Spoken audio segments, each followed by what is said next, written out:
Loma Linda, California. This is where the edges of LA extended into the arid neighborhood of the country's most dangerous snakes. Ear doctors, Sean Bush and his team, were prepared for action when snakes and humans collided.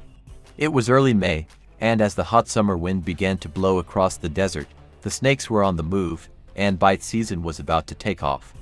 The team would soon face their biggest challenge yet on the front lines, home of the Venom ER. The Venom ER team covered 40,000 square miles of desert, homes, and forest. The warmer summer weather had made the snakes more active. The team relied on a quick response from ambulance, fire, and helicopter crews to get snakebite patients to the hospital fast. For Dr. Bush, every second counted.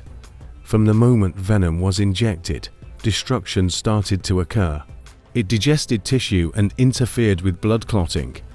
So, the quicker antivenin could be administered, the sooner irreversible damage could be prevented.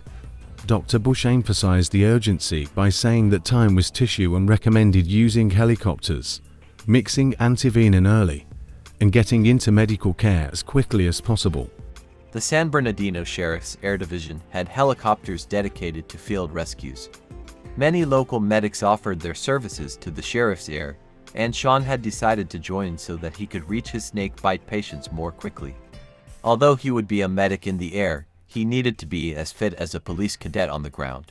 He was put through his paces by Academy Class 153 at the Sheriff's Department. Helicopter missions could be tough, and the team had to be ready for the worst. Sean needed to be prepared to drag unconscious victims out of danger. He wanted to get to the wilderness more, because that was where snake bites happened. He frequently talked about snake bites and believed he could not consider himself an expert unless he was out there amongst them. Being out in the field with the snakes would make him the ultimate authority. The Academy's training officer, Dan Davidson, was pleased with Sean's performance. Davidson expressed some initial doubt about Sean but noted that he had exhibited great abilities and had passed all the tests with flying colors. Davidson praised Sean's medical abilities, which far exceeded many of the people on their team, and acknowledged his expertise with snake bites and wilderness activities, which would make him a valuable asset. This was just the start of Sean's training. Over the next few months, he would learn how to work in helicopters and navigate on the ground. It would be a tough challenge, but at that moment, he faced an even tougher one. There was a serious snake bite victim being transferred to Loma Linda ER, and with the ambulance on its way. It was a race against time. Sean was heading down the hill, instructing his team to mix 6 vials of Crofab antivenin and get them ready. The victim had already received 6 vials at an outside facility, but Sean wanted another 6 ready. He assured his team that he would be there in a minute as he hung up the phone, driving his car quickly to Loma Linda Hospital. 50-year-old Ross Cooke had been bitten at Leda Creek, 25 miles away. A heart condition was a major concern for Sean, as the venom in Ross's bloodstream would test his entire body. His case was very unpredictable, with Ross's whole body reacting. He had already received 6 vials of antivenin and was certain to need more. Sean asked if Ross had experienced much relief after receiving the antivenin, noting that Ross's mouth was twitching. Ross replied that he felt a little relief, but not much. He mentioned experiencing a lot of pain in his leg, prompting Sean to inquire about how the bite happened. Ross explained that he had accidentally stepped on the snake, which then turned around and struck him. Ross had been taking a break from work and decided to go for a walk at Leda Creek. As an outdoor enthusiast who was knowledgeable about snakes, he was always careful to avoid them, but he hadn't seen this one. It was a big snake, and Ross knew he needed help. He first called his workplace to alert them about the bite, and then headed straight to the hospital. He drove his van and flagged down another driver to ensure he got there. Though calling 911 would have been a better option, Ross was focused on getting to the hospital as quickly as possible. Ross recounted seeing large rattlesnakes frequently, but this one was the biggest he had ever encountered. Raised in Utah, he noted that the snake looked like a tree branch, which led to him stepping on it. Ross believed he had been bitten by a diamondback, but Sean suspected a different snake, as Leda Creek was Southern Pacific Rattlesnake territory. Sean measured the fang spread on Ross's leg, noting that it was almost 3 centimeters, about 1.25 inches, the largest he had seen that year. Sean pointed out the 2 main fang puncture wounds and the rows of other teeth marks on Ross's leg, explaining that the larger the snake, the more venom it could inject. Ross mentioned that the snake wasn't long but was thick. Sean recommended mixing another 6 vials of Envenomation, observing that Ross was mainly twitching in his face and asking if he felt twitching or vibrating sensations elsewhere. Ross confirmed feeling a buzzing sensation in his hands, face, and throughout his body, but emphasized the significant pain in his leg. Dr. Bush could tell that Ross's whole body was affected by the venom. Ross had muscle twitching in his face and fingers, well away from where he had been bitten. The lines on Ross's leg allowed Sean to monitor the progression of the swelling. Despite Ross's insistence that he had been bitten by a diamondback, his symptoms confirmed Sean's suspicions. Sean noted that he believed it was a Southern Pacific rattlesnake bite, likely due to the geographic location and Ross's clinical symptoms, which included numbness, twitching all over, fasciculations, and swelling, characteristics of Southern Pacific rattlesnake envenomation. Sean explained that people could die from such bites, and they had previously had patients who had near-death experiences from Southern Pacific rattlesnake bites. A crucial phase in Ross's treatment began. In the Loma Linda Venom ER, Ross Cooke was in severe pain following a bite from a large Southern Pacific rattlesnake. He was receiving heavy medication, and more Crofab antivenin was being prepared.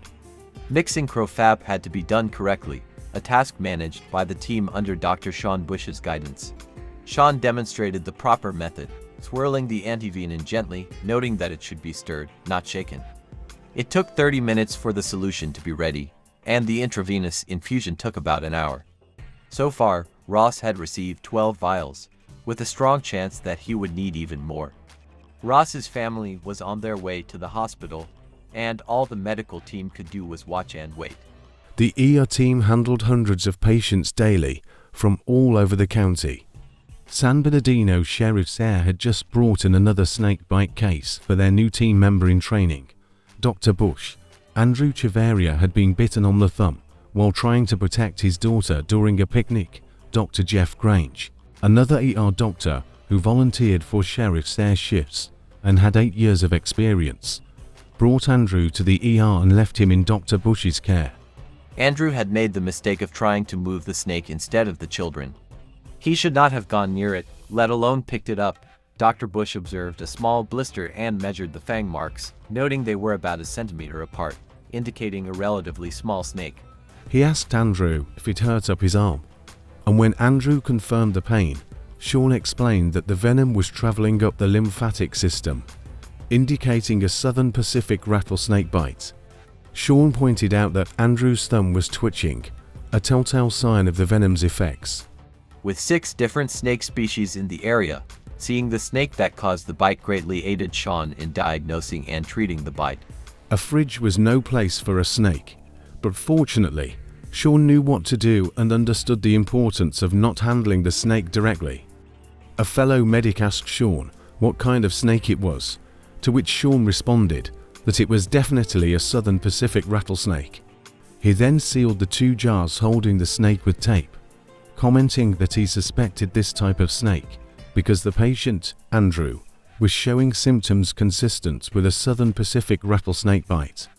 Sean noted that Andrew was doing quite well, likely experiencing only mild envenomation, and was about halfway through his infusion, though they were still waiting for lab results. With Andrew's treatment underway, Sean went back to check on Ross. Ross's wife, Lenora, and one of their sons had arrived at the ER. Lenora, a nurse at another hospital with experience treating snake bites, knew what questions to ask Dr. Bush. She was particularly worried about the impact of the venom on Ross's weak heart. Despite her professional background, Lenora tried to stay positive, telling herself that things were going to be fine and that Ross was in good hands, even though her worrying was evident. Dr. Bush explained to Lenora that because Ross's condition was so painful and tense, he wanted to check the compartment pressure. Lenora asked if it was compartment syndrome, and Sean explained that he was unsure and would need to check the pressure, as a snake bite could mimic compartment syndrome. Compartment syndrome occurs when the pressure inside the muscle compartments exceeds blood pressure, preventing blood from flowing through the muscle tissue, which can cause the muscle to die. If Ross had compartment syndrome, he risked losing the use of his leg or potentially facing amputation. The swelling concerned both Sean and Lenora, but it might have been alleviated by the dose of antivenin. Once the infusion was complete, in about an hour, Sean would test the compartment pressure. Sean Bush had a mission to increase his ER team's knowledge of snakes. Identifying each of the 6 local rattlesnakes was a vital diagnostic tool. At Loma Linda, his teammates needed hands-on experience with snakes, which they could safely get at the university's snake labs. Alright, let's check them out. Rob Steele, an attending physician in the ER like Sean, shared the same caseload but had grown up in Michigan and had much to learn about rattlesnakes. Sean, familiar with handling snakes safely, asked Rob if any snake features stood out to him as he pointed to a snake. Are there any features that this snake has that stand out for you? The horns. Yeah, he's definitely got some horns over his eyes. You'll see he doesn't have any diamond pattern either. You hazard a guess at what kind of snake that is? Here, I'll give you a hint. Watch how he moves. Moves sideways. He must be a sidewinder. Ding, ding, ding. Do the answer. There you go. Ah, that's a big one. One hand on the door. 1 foot ready to go. What features do you notice about that snake? Well, he's got a different pattern as far as the coloring and everything else. He's a little bit bigger than the other one, but still doesn't have a diamond pattern. But there's no horns on the head. So that can only be one snake in this area, and that snake would be... Southern Pacific Rattlesnake? Wrong. If I keep using that answer, it'll be right eventually. Eventually, 1 out of 6, will be right. This is a speckled rattlesnake. Speckled. He's in. Whoa. Wow. All right, what do you recognize about this snake? Well, he's small. He's got diamonds. No horns. Ooh. And moves quick. Right. You'll notice he's got the diamond pattern going down his back, and then it fades kind of into bands as you get towards this part of his tail, like the latter third or fourth of his body, right? Right. So all these features combined mean that this snake is a what? Southern Pacific Rattlesnake? And wrong again. No, in fact, you'll notice he's kind of green. Does that give you a hint? Green Pacific Rattlesnake? No. No. This is a green Mojave rattlesnake. And this snake is super toxic. Oh, I don't know. I can't see the color. I can't see much. There's a snake bite folder in the ER. You never even picked that up and looked at it. You never even flipped through it. Oh my God. Well, I don't see a lot of snakes in the ER. I just see the bites. Moving to the bigger snakes now. All right, so what jumps out at you when you see this snake? He's very dark in color. Yep. So what is he? Southern Pacific? You got it, man. All right. Score. Score. This is the #1 biting snake in this area. Wow. All right, Rob, so what have you learned today? Sean asked Rob what he had learnt that day. Rob replied that he learnt not to touch snakes and how to identify some of the indigenous snakes in Southern California.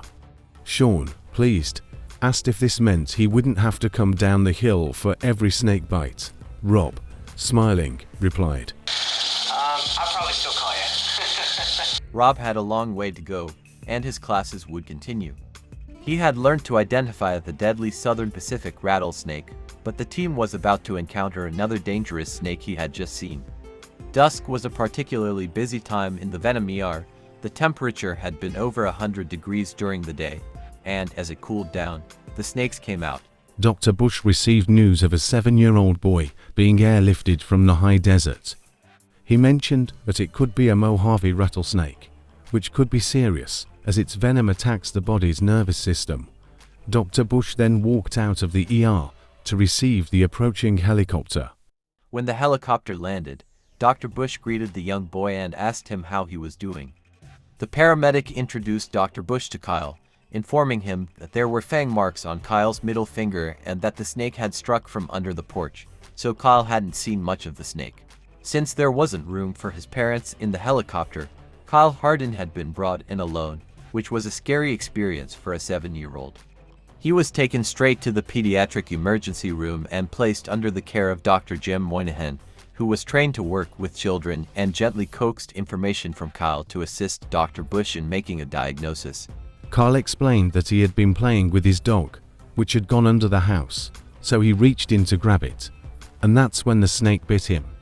When asked if he had seen the type of snake, Kyle shook his head, indicating he hadn't. Dr. Moynihan reassured Kyle that they would give him some medicine to help ensure he was okay. Dr. Bush noted that Kyle might have had a mild envenomation, as he wasn't very specific about his puncture wound, which could be from a snake or something else. He then asked Kyle if it hurt anywhere else, to which Kyle responded negatively. Without clear symptoms, Dr. Bush decided not to administer the antivenin immediately. He instructed Dr. Moynihan to hold off on the crowfab and stated they would observe Kyle for any signs of envenomation. Dr. Bush also mentioned that he would still draw blood. He wasn't convinced that Kyle had been bitten by a venomous snake, and administering antivenin carried risks, such as provoking an extreme allergic reaction called anaphylaxis. Anaphylaxis could cause the airways to swell, making breathing difficult, and a dramatic drop in blood pressure, which could prevent blood from reaching the brain or vital organs, and could be fatal. Dr. Bush asked Kyle his age, to which Kyle responded that he was 7. Dr. Bush complimented Kyle on being tough and doing a good job, then handed him a snake doll, a gift that was probably given to pediatric patients.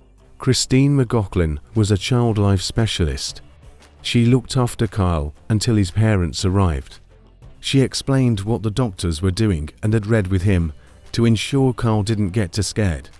Sean continued to monitor Kyle's condition. He asked Kyle if he could look at his hand one more time, stating his intention to draw some marks on Kyle's hand. Sean questioned Kyle about where he thought the snake might have bitten him while holding Kyle's right forearm. He informed Kyle that he would circle a small point on his hand and asked Kyle to notify them whenever, and if the area outside the circle started to hurt. Kyle nodded in response. Many children were brought in without their parents due to the limited capacity in helicopters. It was a difficult situation for families, and this was often witnessed by Mercy Air paramedic Chantal Williams. She explained that it was very challenging to take a child without their parent. Chantal empathized with what the parents were going through. Not only was their child injured, but the child was also flying away on a helicopter, which had to be quite an emotional experience for parents who weren't with their child. She mentioned that while they were heading for rapid transport, which took about 16 to 18 minutes, the parents faced a half-hour drive without knowing what was happening to their child, making the situation even more difficult. Sean began to express skepticism about whether Kyle had actually been bitten by a snake.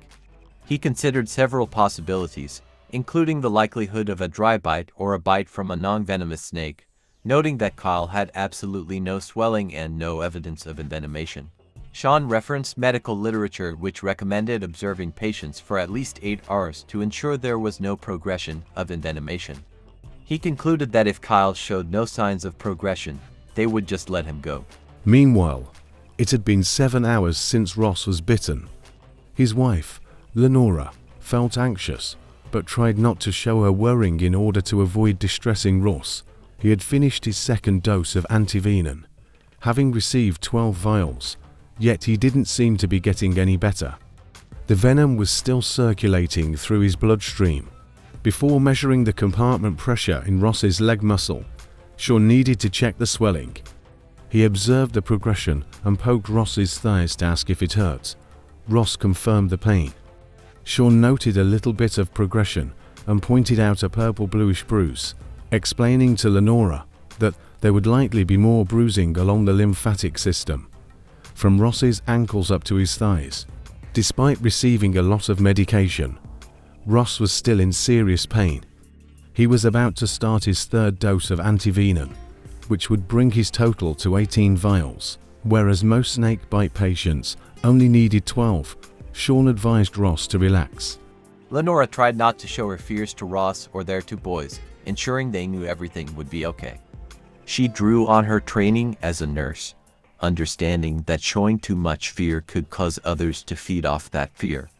She believed that if the family saw her scared, they would assume the situation was dire, so she maintained a calm demeanor, reassuring herself that Ross was in good hands. Ross's condition remained serious, but nearby in the pediatric ER, Kyle's family was about to receive some reassuring news.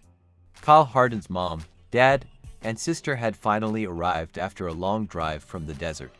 The news that Kyle hadn't been bitten by a venomous snake was an immense relief for his mother.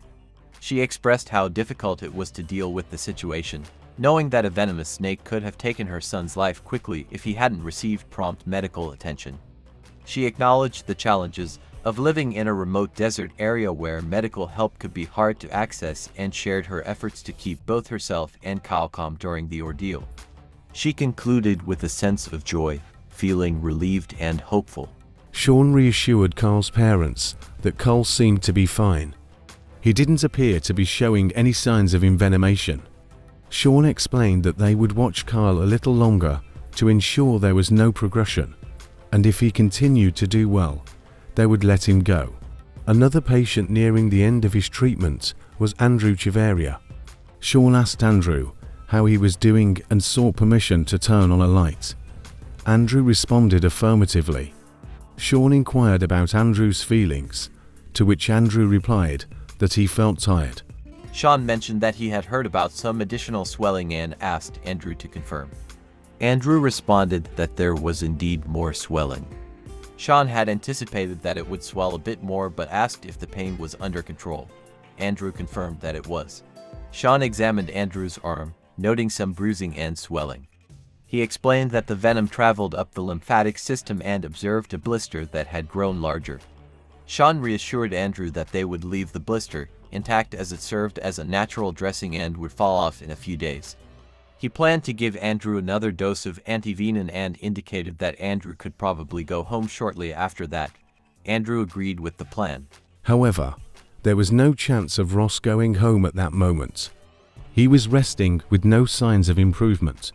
Sean decided to test Ross's leg for compartment syndrome. He introduced the striker pressure monitor, explaining that he would insert its needle into the muscle compartments to check the internal pressure, and if it was too high, he would need to call a surgeon. Sean began by applying a liquid to Ross's leg, which caused Ross to jerk his leg reflexively. Sean apologized, regretting that he hadn't warned Ross beforehand. He noted that the area was quite tender and proceeded to wipe the liquid off. Sean prepared to anesthetize the area, cautioning Ross that the process might be painful. He warned Ross to try not to jump and to stay still as he numbed the area with a needle. Ross confirmed he was okay. Sean instructed Ross to keep his leg very still and to relax, preparing to inject Ross's leg with the striker pressure monitor's needle. He reassured Ross that if it became too uncomfortable, they would stop.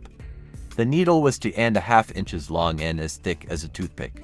Being a nurse, Lenora was deeply concerned about Ross's condition. The striker device was used to measure the pressure inside the muscle compartments. Sean explained that if the pressure within these compartments was too high for the capillaries to perfuse, they would need to open up the compartments. Ross might have required surgery if the pressure reading exceeded 30. After conducting more tests to measure the muscle pressure in the shin and calf, the procedure was completed. It was a very close call, but thankfully, there was no need for surgery, and Ross's heart condition had not caused any complications. However, the team needed to continue monitoring the progression of the venom, as the effect of the next 6 vials of Crofab would be crucial. Sean noted that most snake bites did not inject venom directly into the muscle, which meant that compartment syndrome was a rare occurrence. However, in cases like Ross's, where it was borderline, it was essential to check the compartment pressures and monitor the patient closely. He believed that Ross's condition was stabilizing, but he wasn't fully stabilized yet. Sean planned to administer another 6 vials of antivenom and reassess Ross's condition. Ross was still experiencing muscle fasciculations and significant pain and swelling, and the team aimed to see a reduction in these symptoms. They decided to monitor him overnight, hoping that he would be in better condition by morning. Lenora expressed confidence that the medical team would manage Ross's pain effectively and ensure he got the rest he needed. She remarked that this night would be one Ross would not forget, and that he would think twice before stepping onto the lawn again. At 10 o'clock, after one of his longest days in the ER, it was time for Sean to go home. He left strict instructions to be notified if there was any change in Ross's condition, wondering what the night might bring.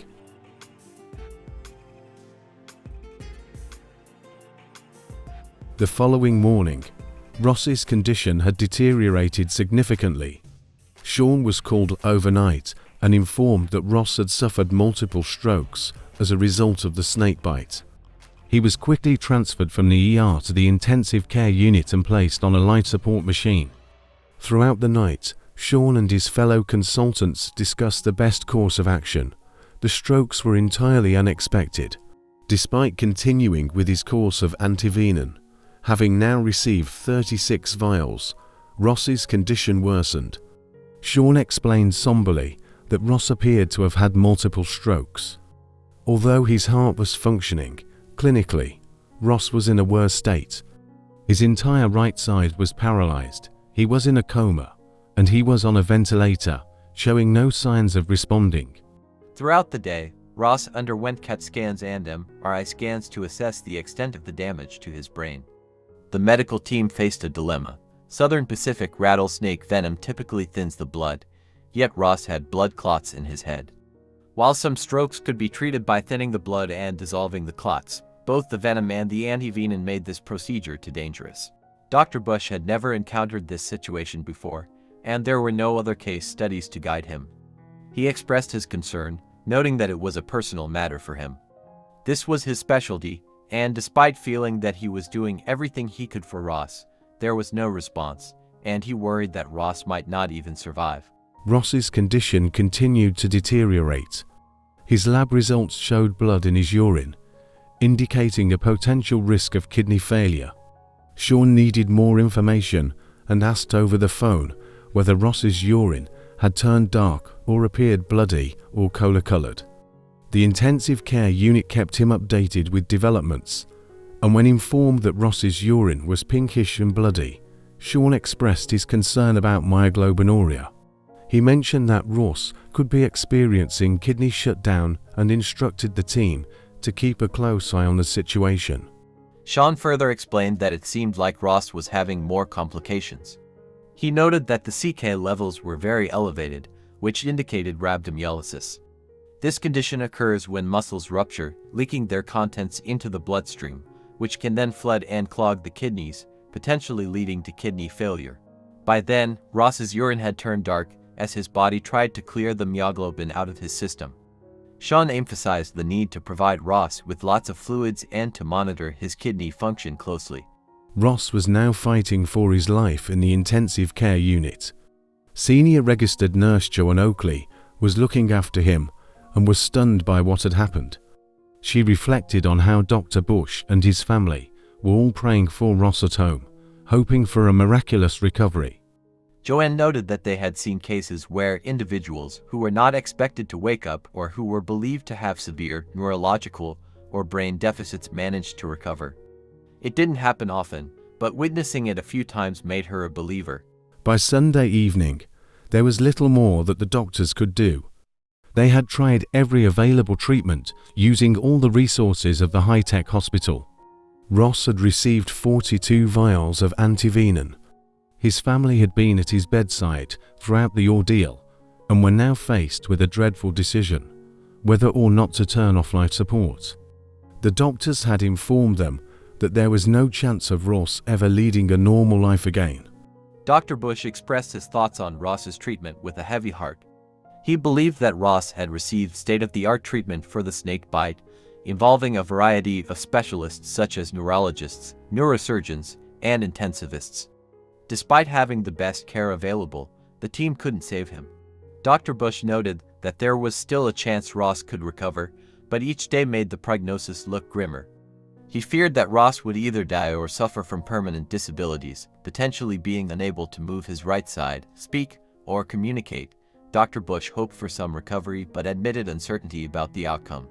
3 long days after Ross was bitten by a Southern Pacific rattlesnake, his family had to make the most difficult decisions of their lives. The tragic news came that Ross Cooke had died at 10:08 p.m. the previous night from a very rare complication after the snake bite. Dr. Bush expressed his shock and disbelief, stating that he couldn't believe Ross had died. He pointed out that they had treated hundreds of snake bites, and the patients typically walked out of the hospital fine. This outcome was not supposed to happen. Ross had been a family man. His wife, Lenora, was now left to raise their 2 teenage sons alone and struggled to come to terms with the sudden loss. She found it hard to believe that Ross had died from a snake bite, especially in an era when fatalities from snake bites were rare. Lenora recalled that she had taken care of a few snake bite cases, and those patients had walked out of the hospital with only pain and swelling. They had expected the same outcome for Ross. At just 50 years old, Ross had everything to live for.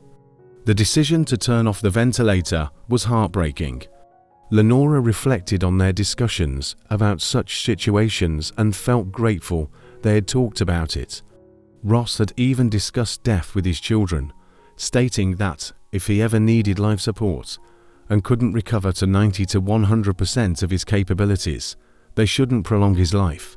He didn't want to be left unable to walk, talk, or do the things he loved.